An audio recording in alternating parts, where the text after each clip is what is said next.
நம்ம ஐயா பார்த்தீங்கன்னா இது மாதிரி ஒரு சிவலிங்கம் வந்து அதாவது மருத்தக்குடியாக இருந்திருக்கு இந்த இடம். அதாவது இப்போ வந்து மிகப்பெரிய ஒரு பகுதியாக இருக்குது, வயல்காடாக இருக்குது. இந்த இடத்துல வந்து ஒரு சிவலிங்கம் வந்து ஒரு இதாக இருக்குது அப்படிங்கிற மாதிரி ஐயா சொல்லியிருந்தாரு. அதை தான் இன்னைக்கு நம்ம ஐயா கூட வந்து வெகு தூரம் பார்க்க வந்திருக்கோம். ஓகே,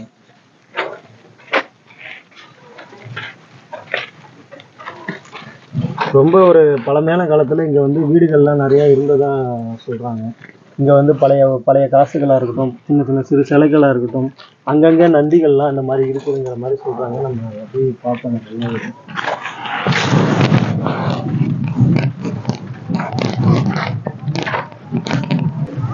புரியுங்களா?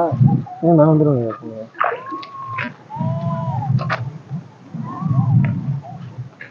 செருப்பு போடக்கூடாதுங்களா? நீங்கள் போயிட்டீங்க.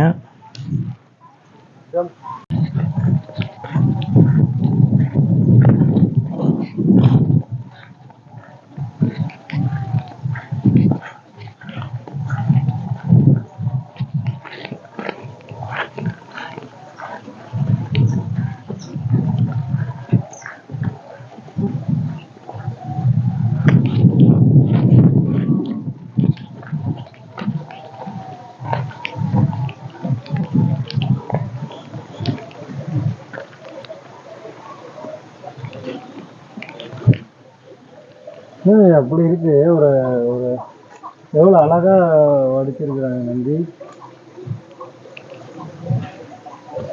சிவலிங்கத்தோட.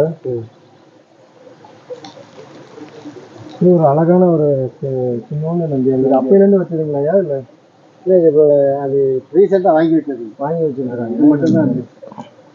பாருங்க, நம்ம வந்து பெருசாக வணங்கக்கூடிய ஒரு கடவுள் நந்தி வந்து பார்த்தீங்கன்னா வயப்பகுதியில் நடுவில் வணங்கி இருந்தாங்கன்னா நமக்கு பிரச்சனை இல்லை. அதுக்கு எதிர்ப்புறமே பார்த்தீங்கன்னா மிக அழகான ஒரு தாமரை குளம்.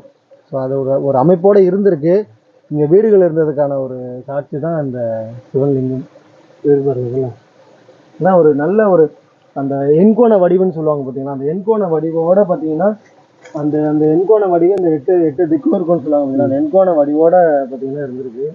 அவ்வளோ ஒரு அற்புதமாக இருக்குது. உள்ளே வந்து ஒரு சிவலிங்கம் வந்து என்ன அமைப்போட ஒரு இருக்குமோ அதே அமைப்போட அவ்வளோ அழகாக இருந்திருக்கு. அப்படி இருந்துமே பார்த்தீங்கன்னா பெரும் அளவில் இது என்னதுங்க? இது சும்மா சமீபத்துக்கு ஊழியிருக்காங்க.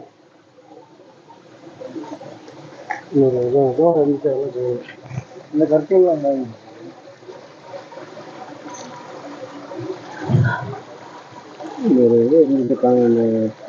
தலை ஏதாவது கிடைக்குமா அப்படிங்கிறத பார்க்குறோம். தலைப்பகுதி இதோட தலைப்பகுதியா?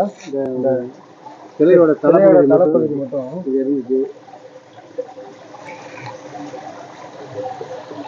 இது வந்து கண்டிப்பாக ஒரு மிகப்பெரிய அளவில் செய்யப்பட்ட ஒரு கோயிலுக்கானதாக தான் கண்டிப்பாக இருக்கணும். ஏன்னா அவ்வளோ ஒரு தத்துருவமாக பார்த்தீங்கன்னா வரைஞ்சிருக்காங்க. இதோட அமைப்புகளை பாருங்கள் எவ்வளோ அழகாக. ஏன்னா ஒரு நார்மலாக வைக்கக்கூடிய ஒரு நந்திக்கு அந்த மாதிரி பண்ண மாட்டாங்க. எவ்வளோ ஒரு அற்புதமாக பண்ணியிருக்காங்க பாருங்கள். பார்க்கவே ஒரு கஷ்டமாக இருக்குது, ரொம்ப கஷ்டமாக இருக்குது. ஏன்னா நம்ம முதன்மையாக வணங்கக்கூடிய கடவுள், அதனால தான் நான் முதன்மையாக சிவலிங்க எல்லாரும் இதை தேடி தானே போயிட்டு இருக்கோம். இந்த பகுதியில் வயல் வந்து விவசாயம் பண்ணாலும் உடனே சாமி கும்பிட்டுட்டு அதுக்கு பிறகு பண்ணுறாங்க. ஆனால் அது வந்து ஒரு செட்டு போடுவோம்னா போடலாம், அப்புறம் போடலாம், அப்படியே விட்டுறாங்க. மிகப்பெரிய லெவலில் இருக்குது. இந்த தலைப்பகுதி 2 இது இருந்துச்சு. அது எங்கே இருக்கு? பழங்காலத்துக்கு இது என்ன இருக்கு? இது உட்கார்ற கல்லாக இருக்குங்க.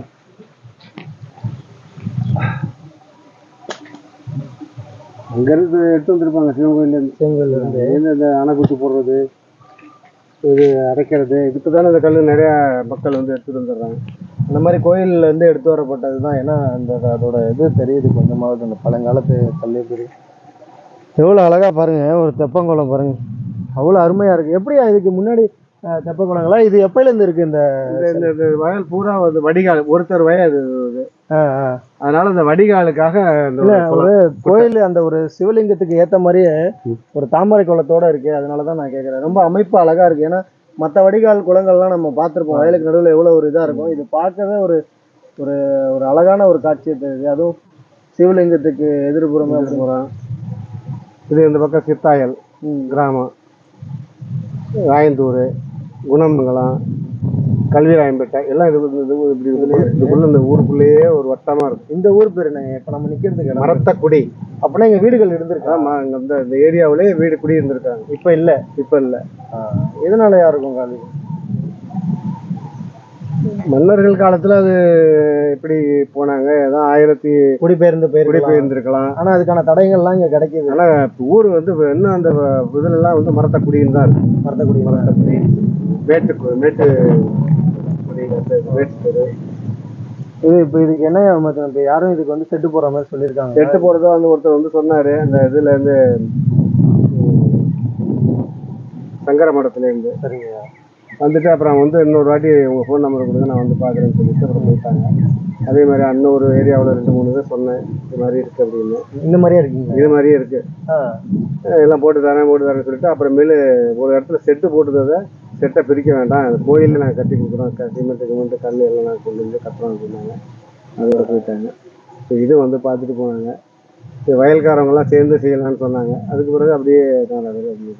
ஆனால் அந்த இடத்துலயே தான் இருக்குது. இந்த இடத்துலயே தான் அப்பையிலேருந்து அந்த இடத்துல தான் இருக்கு. யாரும் ஆசைக்கல. ஆனால் அதுக்கு அடியில் இதுக்கு வந்து சும்மா நாங்களாம் அந்த கல்லுக்குள்ள இந்த விவசாயியா இருக்கிறவங்க முட்டுக்கிட்டு கொடுத்து சாயமான சாஞ்ச நிலையில இருக்கு.